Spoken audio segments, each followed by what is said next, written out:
আসসালামু আলাইকুম বন্ধুরা, সবাই কেমন আছেন? নিশ্চয়ই ভালো আছেন। আজকে শুরু করছি রহস্যময় ইলুমিনাতি এবং দাজ্জাল সিরিজের ষষ্ঠ পর্ব, জিও ইঞ্জিনিয়ারিং এবং এজেন্ডা 21 বা 2030।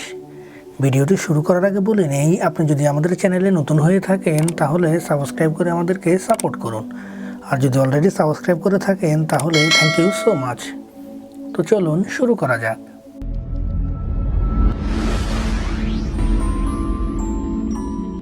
হলিউডে কিছু কিছু পরিচালক ভবিষ্যতের পৃথিবী কেমন হতে পারে তার সম্ভাবনা নিয়ে মুভি বানায়, যেমন টার্মিনেটর। এই সিনেমায় দেখানো কৃত্রিম বুদ্ধিমত্তা সম্বলিত যন্ত্র বা রোবট মানুষের হাত থেকে কমান্ড নিয়ে মানুষকে জিম্মি করে ফেলে। 90-এর দশকে এটা ফিকশন মনে করা হতো, হাঁ করে মুভির মজা নিয়েছি আমরা। কিন্তু বর্তমানে আর্টিফিশিয়াল ইন্টেলিজেন্সের উন্নতিতে বিজ্ঞানীরা ওই মুভির আশঙ্কাই করছে। জিও স্ট্রম মুভিটাও তেমন একটা মুভি, আর এতে দেখানো জিও ইঞ্জিনিয়ারিং মোটেও সুদূর ভবিষ্যতের বিষয় না। মহানবী সাল্লাল্লাহু আলাইহি সাল্লাম ভবিষ্যৎবাণী করে গেছেন যে দাজ্জালের হাতে আবহাওয়া নিয়ন্ত্রণের ক্ষমতা থাকবে।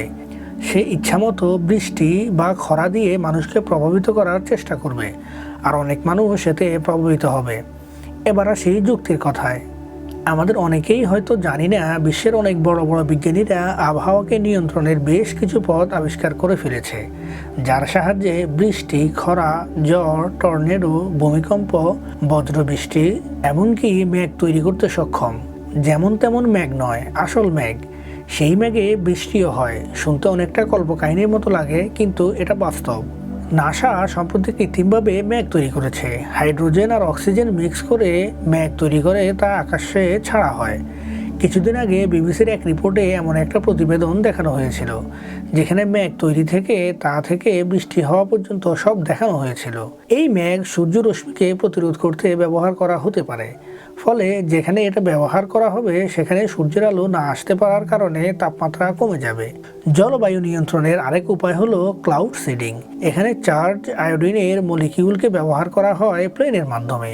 এটা দ্বারা এক স্থান থেকে মেঘ অন্য স্থানে সরিয়ে তা থেকে বৃষ্টিপাত করা হবে বা হচ্ছে। গালফ কান্ট্রিতে এই প্রযুক্তি ব্যবহারের কথা জানা যায়। গত কিছুদিন আগে এই ক্লাউড সিডিং সত্যি করে দেখিয়েছে ইউনাইটেড আরব আমিরাত বা দুবাই। যেখানে বৃষ্টি দরকার সেখানে নেগেটিভ চার্জ ব্যবহার করে আশেপাশের মেঘকে টেনে আনা হয়, এবং যেখানে খরা দরকার সেখানে পজিটিভ আয়ন ব্যবহার করে সেখানকার মেঘকে দূরে সরিয়ে দেওয়া হয়। HAARP programme. ওয়েদার ইঞ্জিনিয়ারিং এর সবচেয়ে বড় ভয়ঙ্কর অস্ত্র হচ্ছে এই হার্প। এটা থাকা অ্যালুমিনিয়াম অ্যান্টেনা থেকে পৃথিবীর আয়নোস্ফিয়ার বা আয়নমণ্ডলে ফ্রিকোয়েন্সি বা তরঙ্গ প্রেরণ করা হয়। এরপর এক জটিল প্রক্রিয়ার মাধ্যমে এটা দ্বারা ঝড় সৃষ্টি করা হয়। এই হার ভূগর্ভে চৌম্বকীয় তরঙ্গ প্রেরণ করে টেকটনিক প্লেটে ফাটল সৃষ্টির মাধ্যমে ভূমিকম্প এবং সুনামি সৃষ্টিতে সক্ষম। হার্পের বেশ কিছু শাখা সারা দুনিয়া জুড়ে রয়েছে, যার একটি শাখা আছে ভারতের অন্ধ্রপ্রদেশে। ধারণা করা হয় আমেরিকাতে হওয়া হেরিকেন ক্যাটরিনা এই হার্পের ফসল। বন্ধুরা, 2017 সালে আমেরিকায় হওয়া হেরিকেন হার্ভে এবং এর মাঝে এই হার্পের পরীক্ষার ফসল তা ভুল করে ফক্স নিউজের সংবাদ পাঠিকা বলে ফেলে। এবার যে জিনিস নিয়ে বলবো তা হচ্ছে আরেকটি মারাত্মক অস্ত্র, যার নাম কেমট্রেল। আকাশে বিমান যাবার পর পেছন থেকে যে সাদা ধোঁয়ার মতো দেখা যায় তাকে বলে কেমট্রেল। এটা শুধু জলীয় বাষ্প। কেমট্রেলও দেখতে প্রায় একই রকম, এবং এটাও প্লেনের মাধ্যমে একইভাবে আকাশে স্প্রে করা হয়। কিন্তু কেমট্রেলে থাকে নানা রকম রাসায়নিক পদার্থ যা মানুষের ক্যান্সার পর্যন্ত উপহার দিতে পারে। সর্বশেষ আছে লেজার স্যাটেলাইট, যা জিও স্ট্রম মুভিতে দেখানো হয়েছে। জিও ইঞ্জিনিয়ারিং এর একজন প্রধান তিনি এক সাক্ষাৎকারে তিনি নিশ্চিত করেছেন যে আমেরিকা দুটো লেজার সেট পৃথিবীর কক্ষপথে কর্মরত আছে। এই সেটের মাধ্যমে যে কি পরিমাণ ধ্বংস সাধন করা যায় তা জিও স্ট্রম মুভিতে দেখানো হয়েছে। এটা নিয়ে নতুন করে আর কিছু বলার নেই। বন্ধুরা, এবার আসুন এইসব প্রযুক্তি কেন? পরিবেশ সুরক্ষায় নাকি এর পেছনে অন্য কোনো কারণ আছে? এর জবাব জানতে হবে এজেন্ডা 21 সম্পর্কে। পশ্চিমা তথাকথিত এলিট নেতারা ভাবেন এই পৃথিবীর বিপুল জনসংখ্যা বিরাট একটা ঝুঁকি। এর কারণে পৃথিবীতে দূষণ বাড়ছে, শেষ হয়ে যাচ্ছে প্রাকৃতিক সব মজুদ। তাই তারা চাচ্ছিল 2021 সালের ভিতরে এই পৃথিবীর জনসংখ্যা নিয়ন্ত্রণ করতে। খুব ভালো শোনায় জিনিসটা, তাই না? জনসংখ্যা নিয়ন্ত্রণ তো সবাই চায়, কিন্তু তারা 2021 সালের ভিতর এই পৃথিবীর জনসংখ্যা 500 মিলিয়ন বা 50 কোটি করার চেষ্টা করবে, যেখানে বর্তমান পৃথিবীতে প্রায় 800 কোটি মানুষ আছে।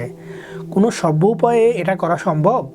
2021 সালের ভিতরে সম্ভব না হওয়াতে তারা এই প্রজেক্ট 2030 সাল পর্যন্ত লম্বা করেছে। বন্ধুরা, আমার কথা বিশ্বাস করার দরকার নেই, নেটে একটু সার্চ দিলেই এ ব্যাপারে সত্যতা পাওয়া যাবে। বন্ধুরা, রহস্যময় ইলুমিনাতি এবং দাজ্জাল সিরিজের 6ষ্ঠ পর্ব এখানেই শেষ করছি। ভিডিওটি কেমন লেগেছে কমেন্ট করে জানাতে ভুলবেন না। ভালো লাগলে লাইক ও শেয়ার করবেন এবং আমাদের চ্যানেলে নতুন হয়ে থাকলে সাবস্ক্রাইব করে আমাদেরকে সাপোর্ট করবেন।